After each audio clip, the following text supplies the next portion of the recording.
அஸ்ஸலாமு அலைக்கும் வரஹ்மத்துல்லாஹி வபரகாத்துஹு. ஒரு மனிதனின் கடைசி வார்த்தை எப்படி இருக்க வேண்டும்? கால நபியு ஸல்லல்லாஹு அலைஹி வஸல்லம், மன் கான ஆஹிரு கலாமிஹி லா இலாஹ இல்லல்லாஹு தஹல் ஜன்னத்.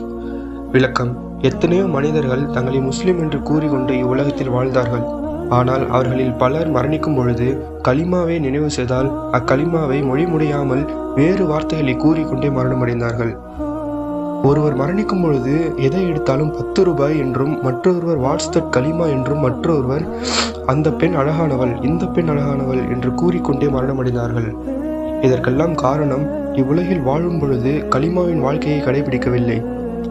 எனவே இவ்வுலகில் வாழும் சமயம் எவர் கலிமாவுடைய வாழ்க்கையை கடைபிடிக்கிறாரோ அவருக்குத்தான் கடைசி வார்த்தை கலிமாவாக இருக்கும். ஷரியத்தில் தடை செய்யப்பட்ட காரியங்கள் அனைத்தும் கலிமாவிற்கு மாற்றதனமாக இருக்கிறது. எனவே ஷரியத்தில் தடை செய்யப்பட்ட காரியங்கள் செய்யாமல் ஒவ்வொரு முஸ்லிமும் தம்மை பாதுகாத்து கொள்ள வேண்டும். ஒருவருக்கு இவ்வுலகில் எல்லா வகையான வசதி இருந்தும் கலிமாவுடைய மௌத் இல்லாவிட்டால் அவர் மாபெரும் நஷ்டமடைவார். அஸ்ஸலாமு அலைக்கும் வரஹ்மத்துல்லாஹி வபரகாத்துஹு.